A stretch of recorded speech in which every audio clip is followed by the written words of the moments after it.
Thank you. So, I'd like to begin to acknowledge the Wurundjeri people, the traditional custodians of the land we meet here today, and pay my respect to their elders past and present.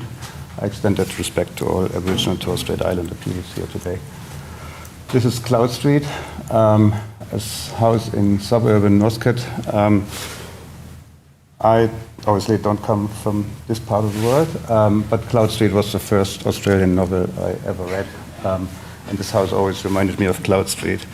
So that's why I named it Cloud Street. I had writer's block when I tried to explain it, so I asked ChatGPT what they would say. So I asked, how would you describe a house called Cloud Street? Dear Steffen, Cloud Street evokes a dreamy, ethereal image for a house suggesting a place that is light, airy, and perhaps whimsically designed.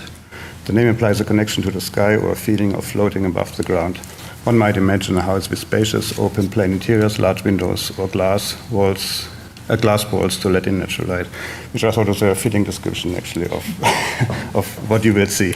So it went on, but I won't sort of now only got 8 minutes. So let's talk about the neighborhood briefly.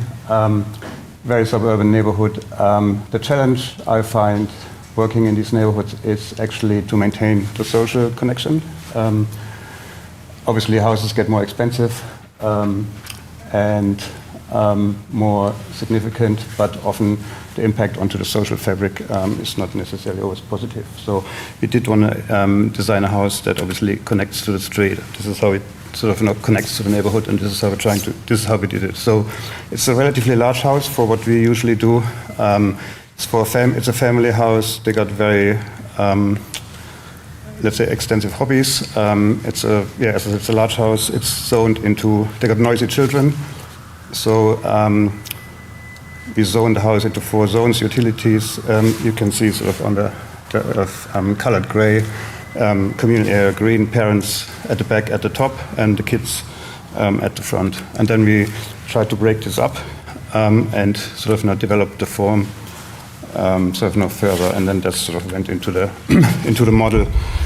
So as you can see here, we tried to really sort of break up the form and play with the scale of the building and try to connect it to the neighborhood also visually. So and then this is sort of basically how that fits into the street. So in appearance, it is relatively modest, although it's actually quite a significant house in terms of size.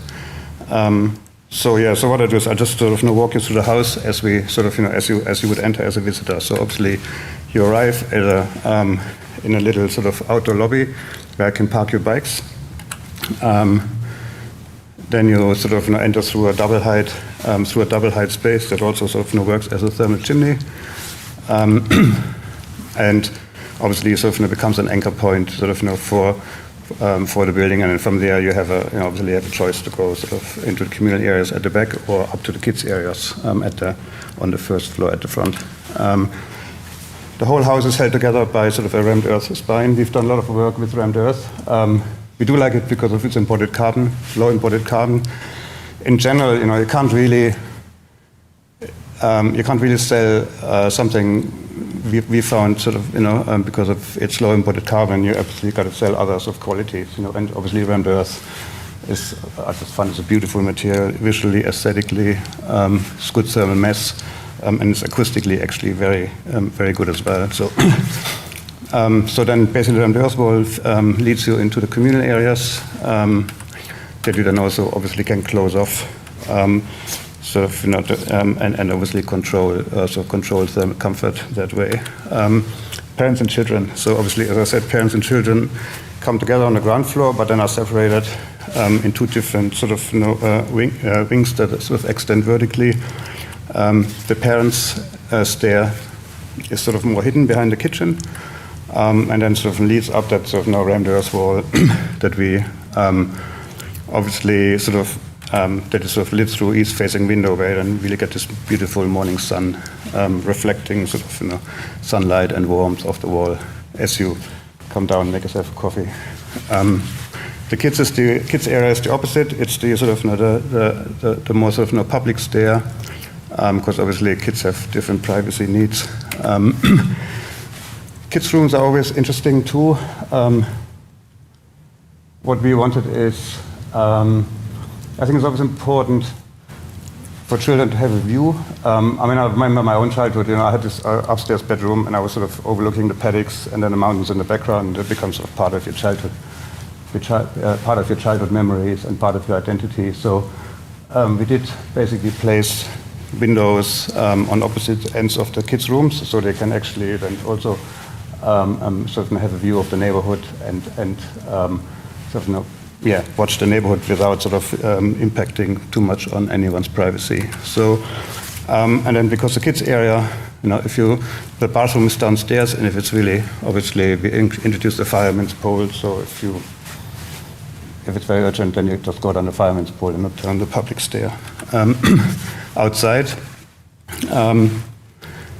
what sort of that floor plan allowed us to do is then obviously create different intricate sort of spaces outside for different purposes. On the bottom right, there's a little sort of courtyard that can be used by guests as a guest room. There's a veranda north facing, which is sort of an interpretation of sort of a classic veranda where you can sit under a roof and sort of be in the shade in summer. And 2 minutes, okay. And then, as I said, it opens up. The house opens up to the back, so and then sort of integrates into the garden and sort of connects to the vegetation. And then, the further you go, basically, the less building you experience, and the more sort of landscaping takes over. And then this is obviously a view from the back, and you can see there's a variety of uses that it offers. And obviously, if it gets too hot, you can also stay inside.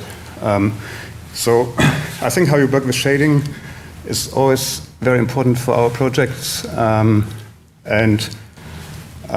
you're trying to do is obviously it's integrated into the facade, and actually it also changes your whole experience internally, but it's also obviously a fun thing to operate. So the exciting part, global warming potential, we did life cycle assessment. And savings, interestingly, although it's quite a large house, savings are 219% against 50% saving, which is the sort of benchmark based on carbon reduction, emission reduction targets set by the federal government. So obviously, if you go into details, that gives you really interesting data. You obviously embodied energy is relatively high compared to benchmark, but then operation energy is sort of low, and because energy comes from renewables, you offset this easily. And that's the end. Thank you very much.